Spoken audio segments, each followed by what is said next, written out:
Okay. So, Great Vital Morning! Great Vital Morning! Bago po ako mag-start, bigyan po muna natin ng milyong-milyong palakpak si Lord ng malakas na malakas. Okay. Ito po ay isa sa mga special day natin kasi alam naman natin na syempre bawal magkasakit. Tama po ba yun? O sino po ba yung mga guest po namin? Pakitas nga po yung kamay. Sige po, paki-stretch para mawala yung mga sumasakit na mga lymph nodes or kulani. Ano po bang gusto niyong blessing? Bariya o buo? Ayan, dyan tayo magaling sa mga buo. Kaya mamaya, ang swerte nating lahat kasi may free taste. Wow, ayan, nabuhay yan. At kung ano yung pag-uusapan natin, na isa sa mga, kumbaga, maging aware din tayo, yon ang ating product na ipe-present ngayon. Kaya makinig lang po tayo, mabilis lang. Mga 5 minutes, okay lang po ba? And 3 hours. Ayan, so ready na po bang makinig? Yes! Sino po sa inyo ang ayaw magkasakit? Taas ang kamay. Dalawang kamay pa. Sino po sa inyo ang ayaw pumunta ng ospital? Kami yun! Hindi ko po kayo sinusundo. O sino po ba sa inyo ang maraming pambayad sa ospital? Marami.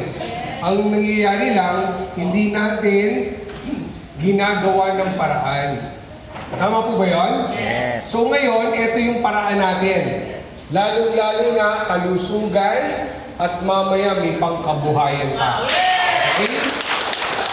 Ito po ay isang special talk na kinakandak ng ating mga doctors every now and then. Ibig sabihin, sa isang buwan, pwedeng 2 special talk. So ngayon, ang topic natin ay napakahalaga. Lalo na nakita ko mukhang maraming kalalakihan ngayon. Tama po ba? Kasi ang topic natin is prostate cancer awareness. Ang prostata. Kung ang mga kababaihan nagkaka-problem sa ovary, sa breast, kami naman, meron din kami.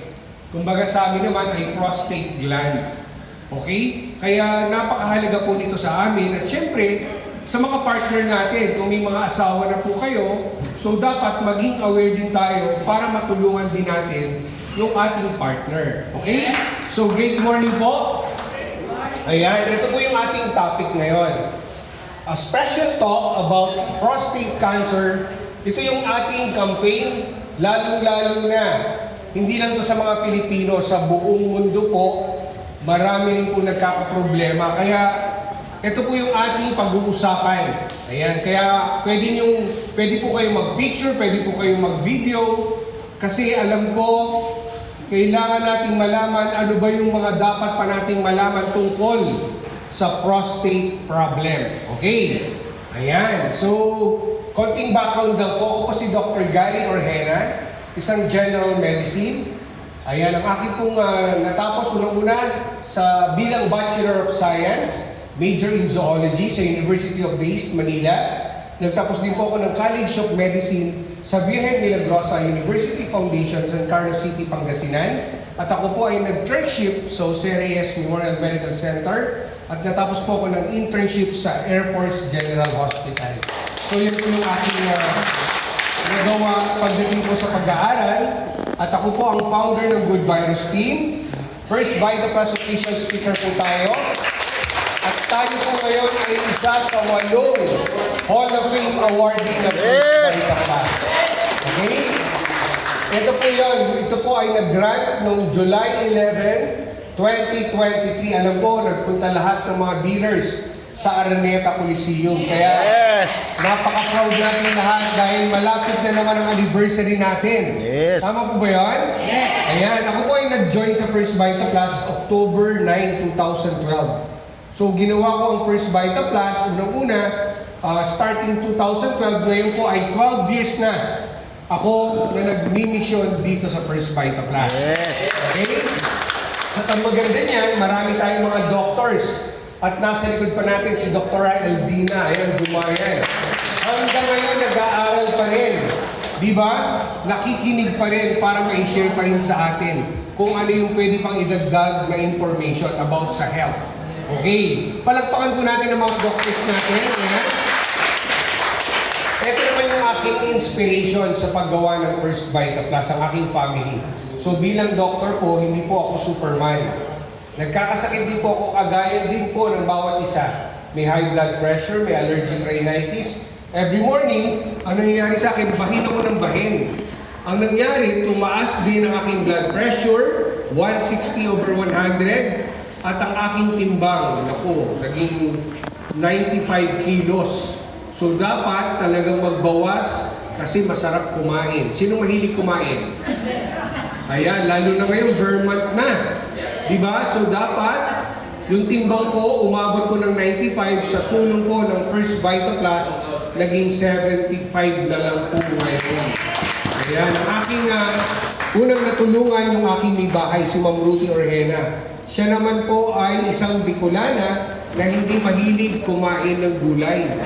Kaya anong mangyayari? Constipated. Walang fiber ang kinakain. So ano ang kailangan niya? Uminom ng gamot para lang makadulay 3 days. Pero sa tulong ko ng First Vita Plus, melon naman. Ako po ay dalandan, ang ininom niya naman ay melon. Pero ngayon, si Ma'am Ruth po ay, nako, araw-araw na po siya. Regular na siya nakakadumi ngayon. Kaya yun ang maganda sa First Vita Plus. At sa mga nanay at mga tatay na nandito ngayon, alam ko yung concern nyo. Paano tayo magpapakain ng gulay sa ating mga anak? Kaya ang First Vita Plus, dyan tayo nakafocus talaga. Paano natin sila matutulungan? Kaya yung dalawang anak ko po, laging honor student. Kasi umiinom araw-araw ng First Vita Plus po sila. Okay? So, ayan po, kami po ay galing pa ng meeting din, ng Quantum sa Tagaytay. At sila Ma'am Doy at si Sir Sok, siyempre dapat nating palakpakan ng malakas na malakas. Ayan ang ating angel ng buhay. Si Ma'am Doy and si Sir Sok po, lalong gumaganda, lalong gumagwapo si Sir Sok kasi araw-araw din silang umiinom ng First Vita Plus. Yun po yung sikreto. Okay, hindi na pala sikreto yon kasi sinabi na namin. Di ba? Ito yung tanong, bakit sa panahon ngayon, mas kailangan natin mag-ingat sa kalusugan? Sino pong nakakaalam sa inyo na bukas magkakasakit siya? Sinong nakakaalam na bukas kukunin na siya? Wala naman, di ba? Pero dapat ingatan mo dahil dumarating talaga ang iba't ibang problema, lalo na po ngayon, humahabol na ang stress. Sino po ba sa inyo ang na-stress pag walang pera? Taas ang kamay. Parang yung tanong, no? Sino po ang tumataas ang presyon o naka-high blood pag walang pera? Buti pa yung pera, laging maraming tao. Pero bakit yung tao lagi? Meron naman. Huwag kang papayag, okay? Ito po yan, unhealthy lifestyle, kailangan mo na itong iwasan. Kasi ang topic natin, magko-contribute kasi itong ginagawa natin mga kinakain, mga lifestyle, sa mangyayari, lalo na sa mga kalalakihan, at syempre sa mga kababaihan na rin. Ayusin na natin yung ating lifestyle, okay? At sa panahon ngayon, ang ikinamamatay ng tao, mamili po kayo, libre po yan. Sakit sa puso, the number 1 disease sa buong mundo. Every 4 to 5 seconds, may nawawala, kinukuha. Dahil sa sakit sa puso, inaatake o may sakit sa puso, kaya yan ang number 1. Ang ating diabetes, ayan, naku, isa pa rin yan. Di ba? Cancer, na hanggang ngayon, wala pa rin natutuklasang gamot. Pero ang maganda, ang First Vita Plus, pang-iwas at pang-lunas. Diba? Okay. At yung last, yung stroke naman. Kasi ang stroke, ito yung mga silent killer. Kaya dapat, may konti kayong maramdaman, huwag nyong Walang bahala. Huwag walang bahala. Yun po yun. So dapat, pahalagahan mo araw-araw ang kalusugan mo. Okay. Ito na yung topic natin. So ito naman po ay i-discuss ko na maiintindihan ng bawat isa. para lahat naman pag-uwi may naunawaan, may natutunan. Okay? Today, ayan, prostate cancer disease. So, kailangan natin itong i-discuss kasi ang tao ngayon, lalo na ang mga kalalakihan, dati kasi 50 years old pataas, pwede ka na talagang magkakasakit ka talaga, lalo na yung prostate natin, yung problem ng ating mga kalalakihan. Pero ngayon, 40 years old, nagkakaroon na rin ng problema. So yun yung i-discuss natin ngayon. Okay, what is prostate cancer? Ang prostate cancer is a form of cancer. Naku, pero huwag kayong matakot pag sinabing cancer. Wala na bang pag-asa? Hindi naman. Mas maganda, mas maunawaan mo para hindi ka matakot agad-agad. Kasi yung takot, yung stress, yon na nagbibigay ng matinding sakit. Diba? Kaya yung mga doctors ngayon, lalo na ngayon si Doc Willie, diba? Doon natin nakikita na walang ligtas sa sakit. Tama. Kahit doktor, kahit matalino, pwede ka pa rin tamaan ng sakit. Okay? At alam natin, ito ay isang problema ng prostate gland na nagkakaroon ng infeksyon, na ito po ay fourth leading cancer. Naku talaga, no, pang-apat sa mga kalalakihan. At ito, ang prostate gland, ito ay courting walnut. Para siyang golf ball. Ganon siya kalaki. Okay, ayan, nakikita natin. At ito, actually, ang nagpo-produce ng seminal fluid ng mga kalalakihan. Ano po ba yun? Yung semilya. Kasi mga adult naman tayo lahat. Na kailangan, para makapag-produce ng magandang sperm, kailangan ingatan mo yung iyong prostate gland. Ano bang itsura ng prostate gland? Alam niyo po ba, ang average Filipino na nabubuhay ay mas 6 years. Ayan o, shorter than woman. So mas maaga kami ng 6 years na nawawala dito sa mundo. Dahil sa variety of health issues. Kaya ang prostate cancer is the third most common cancer among men in the Philippines. Pero lamang ang mga kababaihan sa mga kalalakihan ngayon, parang 8 or 1 men sa 8 babae. Ganun na yung ratio, ganun na karami ang mga babae, ang mga lalaki mukhang kumukonti na. Ano kayang dahilan? Di ba? So yun ang ating i-discuss. Ito po ang itsura ng ating prostate. Ito yung prostate gland or prostata. Ito yung normal. Ito yung ating bladder. Ano ang Tagalog ng bladder? Pantog. Diyan napupuno ang ating tubig. Ibig sabihin, yung mga maduduming tubig na dapat dadaan 400 ml. Pag ikaw ay ihina, ito, ayan, lalabas na sa urethra at diretso labas para matanggal lahat ng mga toxin sa ating katawan. Yan ang normal prostate. Ito, nakikita niyo yung arrow na yan. Ito yung bladder. Ito naman yung tinatawag nating enlarged prostate. Iba pa yan sa cancer. May tinatawag tayong benign prostatic hyperplasia, benign prostatic hypertrophy. Ibig sabihin, lumalaki siya. Ayan. Anong mangyayari pag lumaki? Makikita mo, nakukompress. Sasarado. Kaya pala, hirap umihi yung mga lalaki. Di ba? Nakukompress siya. At yun, at iisa-isahin natin, okay? So, ito yung tinatawag nating benign prostatic hyperplasia. Ito yung normal. Ayan, puno na ng urine. Yung prostate at ito yung urethra para ilabas. Ano nangyayari ngayon? Kung sa enlarged prostate, hindi makakalabas ng ayos kasi nako-compress. So magbibigay ng matinding pressure dito at yun ang nagkokos ng pamamaga. Okay? Ng ating prostata. Ayan. Nako-compress na siya. So hindi makalabas yung ating tubig. So ano mangyayari? Mamamaga yan. Mamamaga yung prostate gland na yan. Okay? Ayan. Ito pa yung isang normal. Pinapakita ko lang po yung mga itsura para mas lalo kayong maging aware kung ano itsura. Ito po, oh, compress pa rin yan. Ito yung normal. Okay? Alam niyo po ba na 1 in 8 men, ayan, will will be diagnosed with prostate cancer. Halimbawa, meron ditong 10, merong isa dyan magkakaroon ng prostate cancer. Huwag naman sana sa atin. Tama po ba yun? Ayan, so tuloy natin. Ano ba yung prostate cancer? It is the second most common cancer among men around the world or worldwide. So ito po ay fourth leading cancer sa mga Pilipino. Number 2 worldwide, number 4 sa mga Pinoy. Kaya talagang magiging, ano tayo ngayon, dapat maging aware tayo. You may be at risk if you are 50 years old. Sino na po dito ang 50 years old above? Naku, wala nang umamin. Dok, 49 pa lang ako. Napaka-specific niya naman, di ba? So yan po, 50 years old and above with a family history. Number 1 yan. Family history.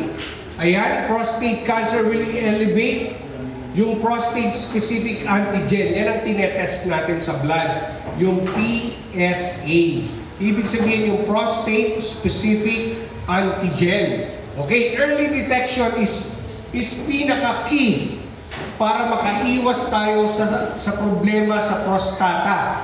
Bakit po? Undergoing a PSA test, ayan, blood test, at yung digital rectal exam. Naku, Dok, pwede bang hindi na lang rectal exam? Kasi masakit po yan. Pero huwag kang papayag na magpaparectal exam ka nang walang local anesthesia.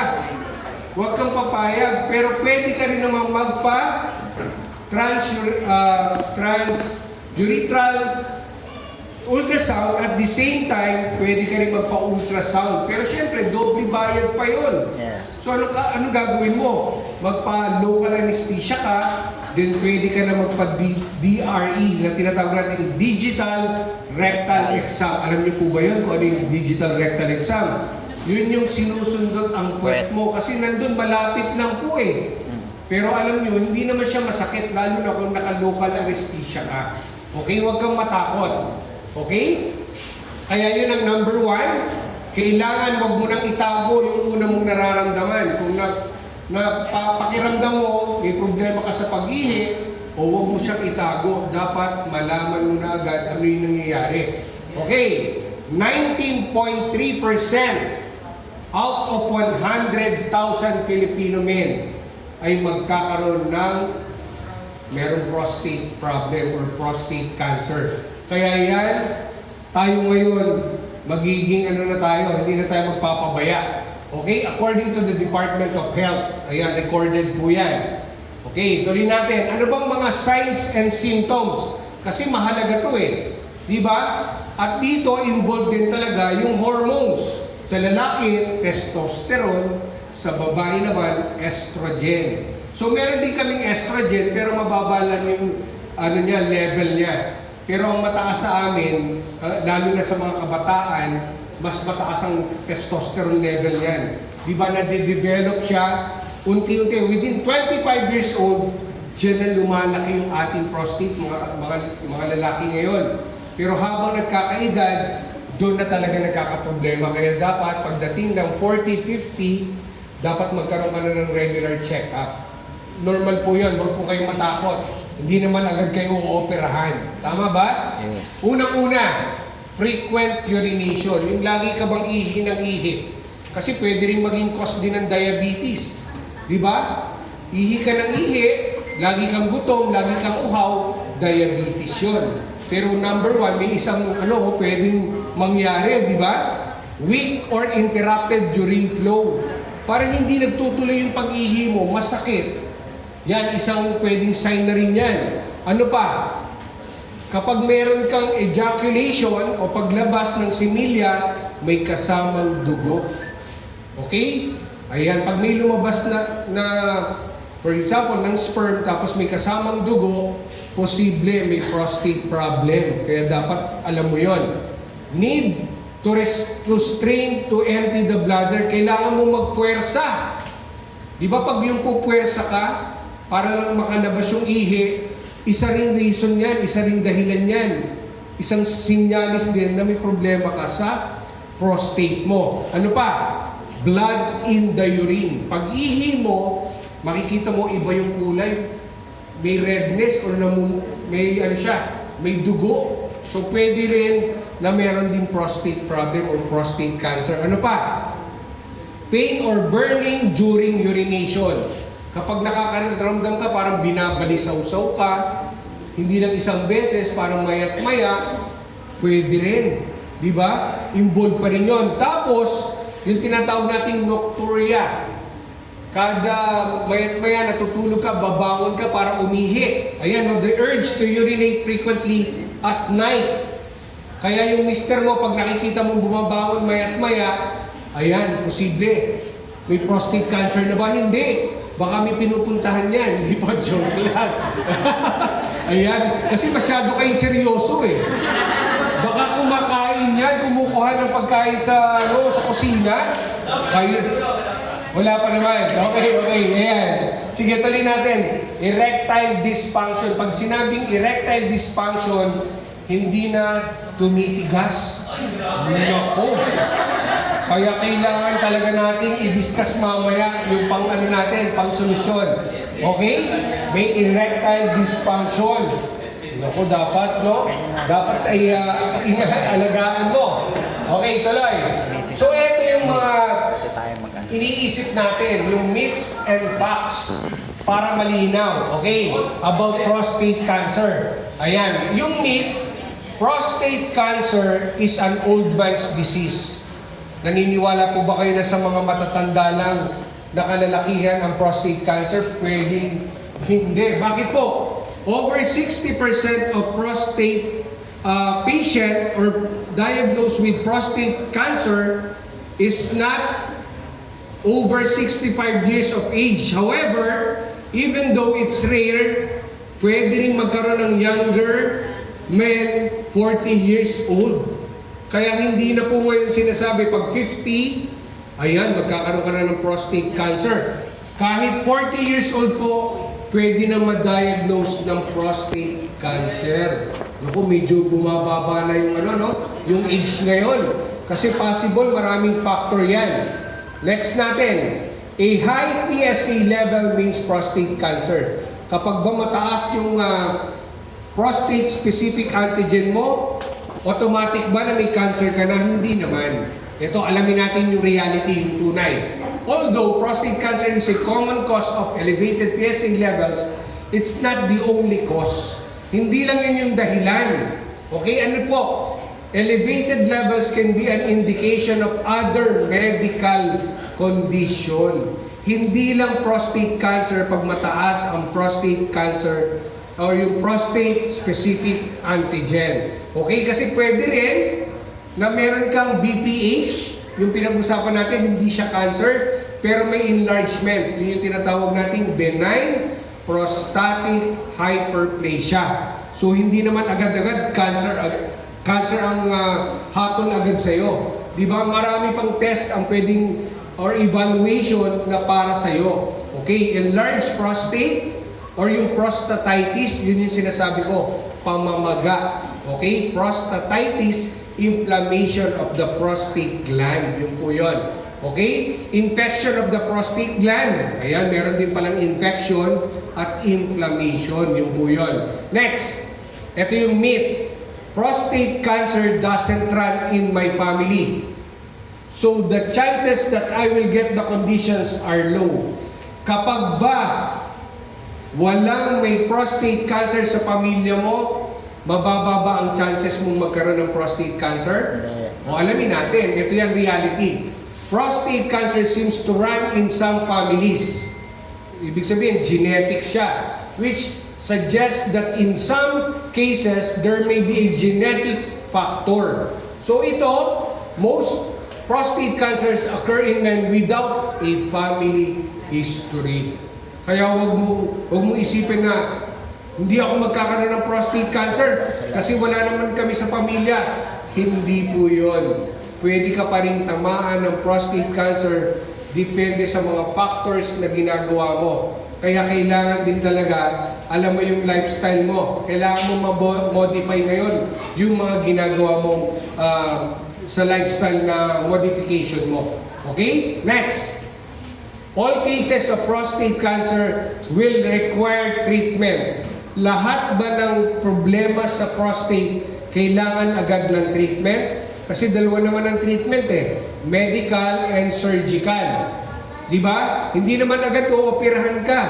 Kung pwedeng daanin muna sa pag-inom ng gamot, di ba? Doon ka muna mag-start. Medical muna tayo.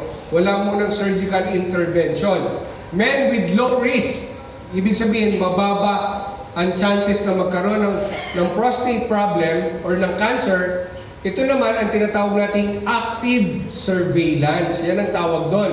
Which consists of closely monitoring the cancer by PSA, blood test po yan, as well as periodically repeating the biopsy. Ayan, pag talagang namamagana, ang sakit na, hindi na kaya magbigay lang ng pain reliever, ito talaga yon. Dapat talagang malaman natin kung kailangan ng operasyon. Yung po yun. Kaya huwag ka agad magpapa-opera pag hindi pa talaga na-evaluate yung case mo. Okay? Ayan, tuloy natin. So, ito po yung 4 na stages ng prostate cancer. Okay, development. Una, the tumor of cancer or cancer cannot be felt by the doctor during exam. Hindi ito nakikita ng doktor. For example, rectal exam, hindi yan makakapa. Kasi ito po yan, no? Ito pa lang siya. Nakita niyo yung red? Mukhang hindi pa talaga makakapa yan at wala yung asymptomatic pa yan. Wala ka pang mararamdaman. Kaya pwede ka ng stage 1 ngayon. Kasi hindi mo alam kung meron ka na, anong stages ng cancer meron ka. Pangalawa, ayan, nakikita mo na. The cancer can be felt by, but it has not spread outside the prostate. So, nandyan na siya. Nakita mo yan, ito yung ating urethra, ito yung ating stage 2. Yung stage 3 naman, nag-spread outside na. Bakit sinabing outside? Nandito na sa seminal. Ayan, ito na yon. Ito na yung pinaka-part na nagkaroon na sa labas ng ating prostate. Ang stage 4, nag-spread na nearby organs. Such as, ano na yon? Yung bladder niya, yung pantog na natin. Kaya pag nakita na po yan, automatic talaga, alam na ng mga dalubhasa kung anong stage ng cancer meron ka. Okay? Kaya hindi agad-agad operasyon. Kasi meron pang staging. Para alam ng doktor kung kailangan mo muna mag-medical or kailangan mo nang operahan. Yung po yun. Okay? So tuloy natin. Ano ba yung dapat nating lifestyle? Ano ba yung mga tips to avoid prostate cancer? Una, naku dok, quit smoking. Yan, di ba? Malayo naman sa bagay yan, ba't apektado pa rin ang prostate? Kasama pa rin po yan kasi chemicals po yan. Maraming toxins involved dyan. Ayan, ano pa? Exercise regularly. Naku, mga kalalakihan, kaya may mga tinatawag na iba't ibang exercise, yoga, Kegel exercise, kaya ipapakita ko yan mamaya. Eat a balanced diet. Balansi ba yung mga kinakain mo? Baka more on red meat ka. Mahilig ka lang sa karne, mahilig ka lang sa itlog. So dapat balanse. May prutas, may isda, may gulay, para lahat ng kailangan ng katawan natin makuha. Yun po yun. Okay. Number 4, avoid too much alcohol intake. Ano bang ibig sabihin ng alcohol intake? Pwede namang uminom, pero moderation lang. Eh tayo mga Pilipino, pag sinabing inom, hindi lang inom. Laklak. Ano na? Laklak, lasing na. Wala nang pang-uwi. Binubuhat na. Tama ba? Mukhang nakaka-relate yung iba. Talagang sinusulit. Di ba? So, tama lang. Kailangan din ng katawan natin ng alcohol. Pero sa tamang, ano lang yun, level lang. Okay, ano pa? Maintain a healthy weight. Kaya kailangan nyo nang bumili ng weighing scale, ng timbangan. Para alam nyo kung nababawasan ng timbang nyo o tumataas. Di ba? So dapat ma-maintain nyo yung tamang timbang, yung balanse lang. Hindi siya sobrang mabigat, hindi siya sobrang mababa. Okay? Ano pa? get a regular medical check-up. Napaka-importante niyan. Kaso, ang mga Pilipino, hindi yan pumupunta sa doktor hanggat hindi malala. Bakit kaya? Pera. Alam na. Hanggat hindi niya maimulat na yung mga mata niya, hindi pupunta sa doktor. Hindi po yun. Mas maganda nga hanggat wala kang sakit, Check. prevention. Yun ang mahalaga. Di ba? Okay ba yun? Ito po, meron tayong 10 foods to avoid. Ito yung dapat mong iwasan. Lalo na sa mga kalalakihan, ha? High glycemic carbs. Ano po yan? Naku, yan sobra sa mga kanin, pasta. Tayo, mahilig tayo sa mga bread. Di ba? Masarap kumain ng kanton, tapos meron pa siyang bread, pansit, spaghetti, may kanin. Paano natin maiwasan yan? Kaya tayo mga Pilipino talaga, isa sa mabilis magkasakit. Pero mabilis din tayo makarecover, di ba? Okay, number 2, naku, fried. Sino mahilig kumain ng prito?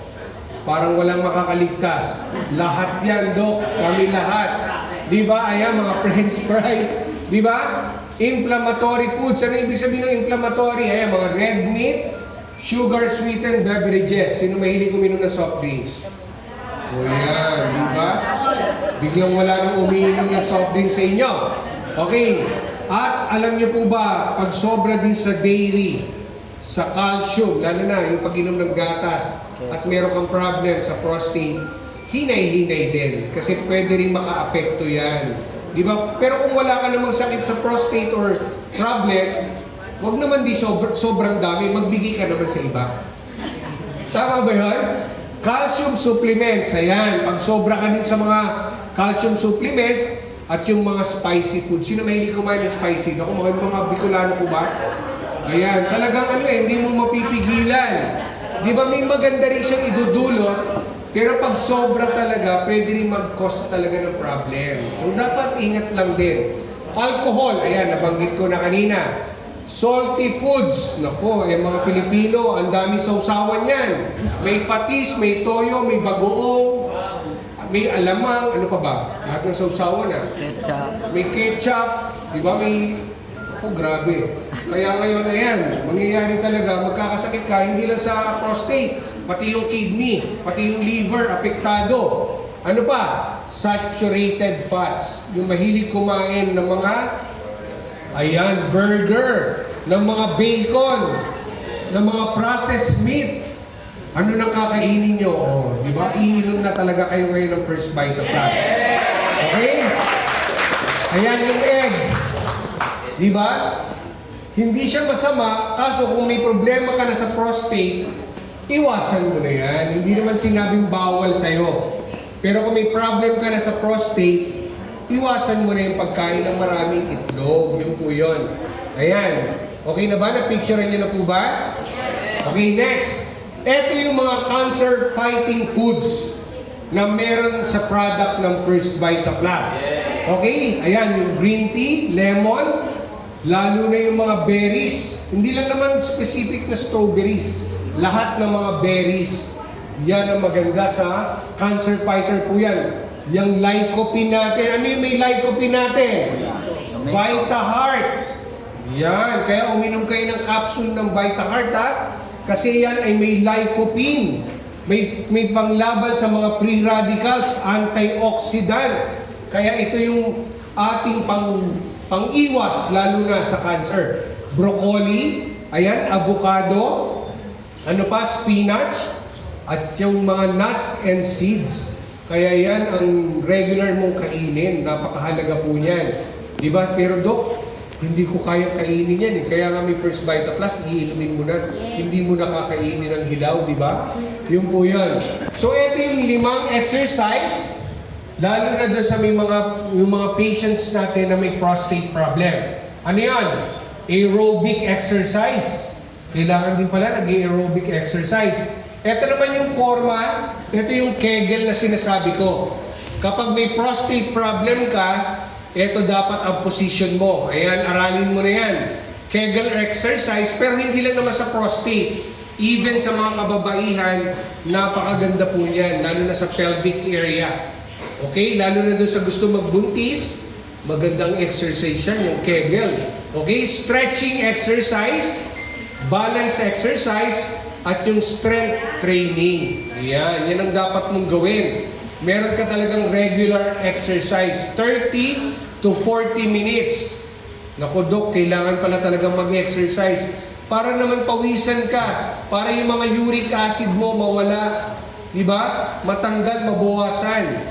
Okay, ano pa? Okay, so may natutunan po ba? Yes! Okay, tuloy natin.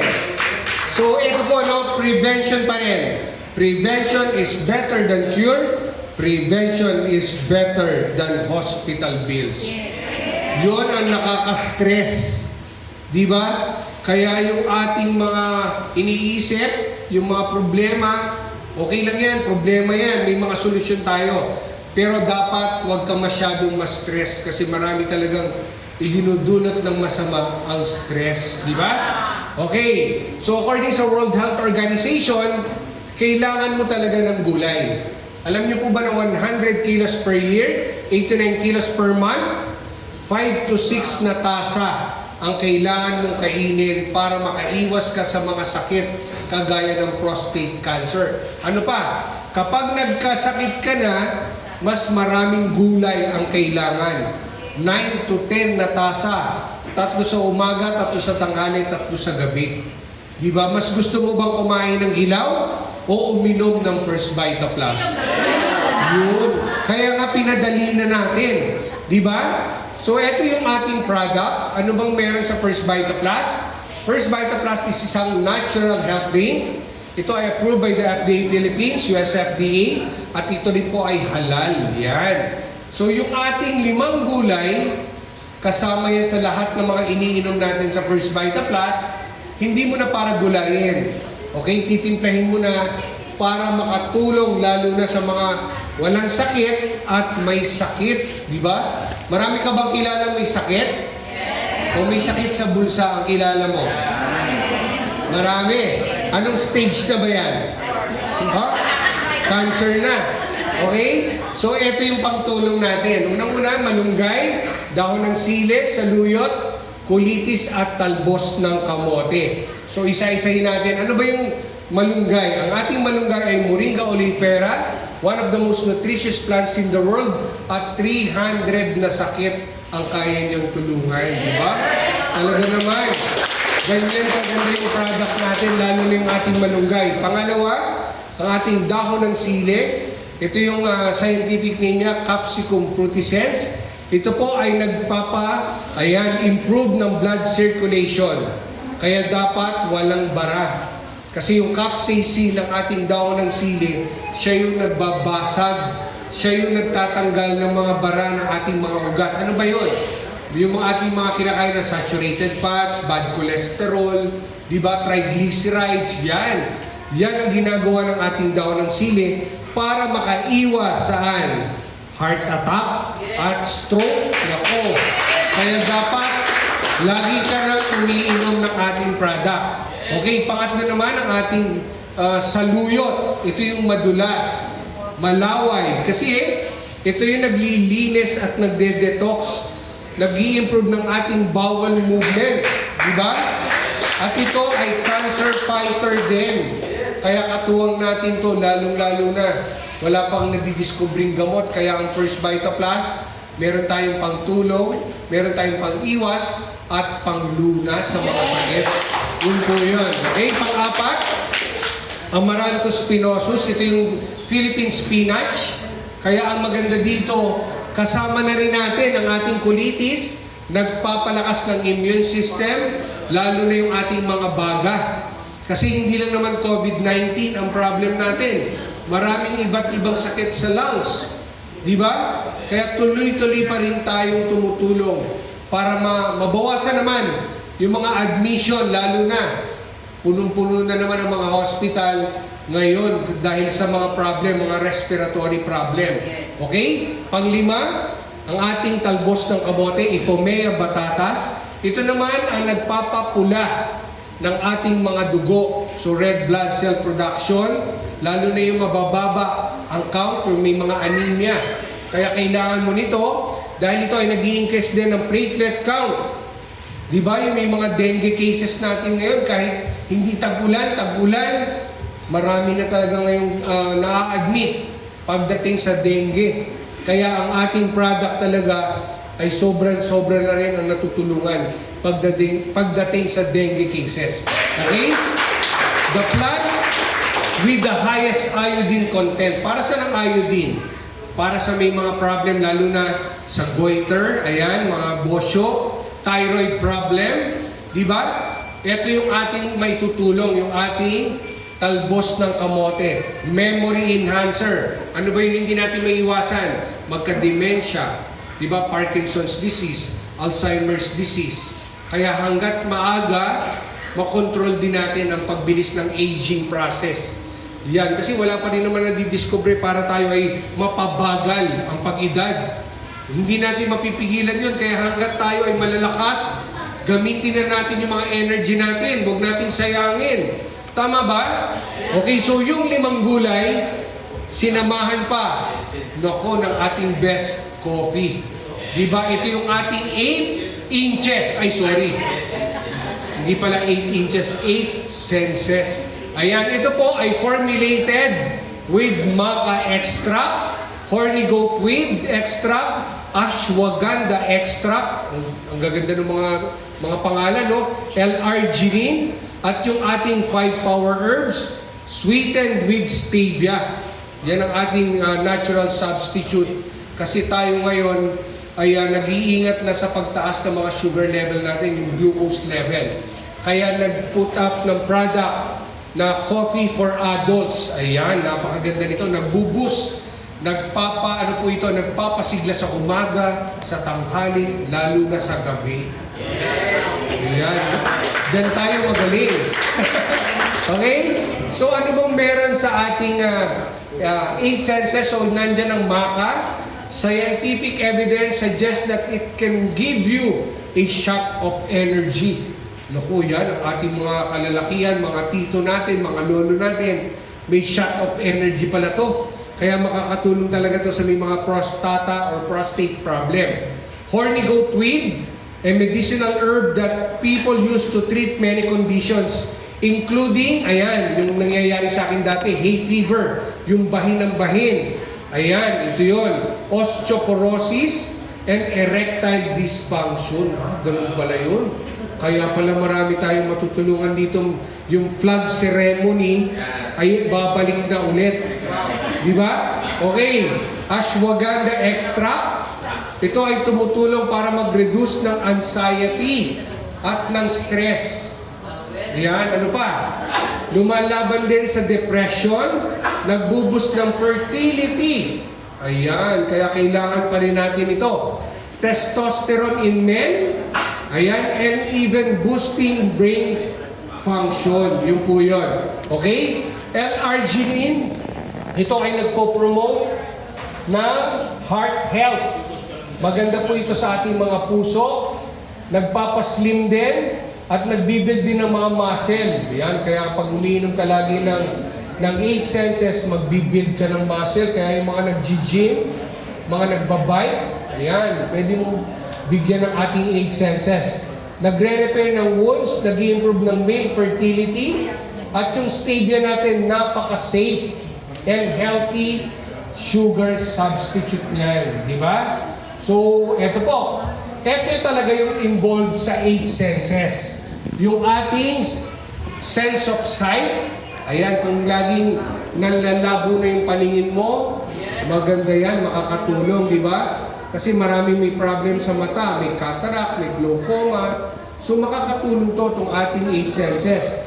Yung mga mahihina yung pandinig, lalo na dun sa may mga utang, hindi na makakarinig ko. Magbabayad ka na ba? Ano yun? Hindi ka makarinig, painumin mo ng 8 senses. Di ba? Para luminaw ang mata at tumalas ang tenga. At yung taste natin, yan, sense of taste, sense of smell, sense of touch. Ayan, mga taga First Vita Plus, laging mga makalinga talaga sila. Okay, vestibular naman, ano yan? Yung ating movement at saka yung balance, yung proprioception.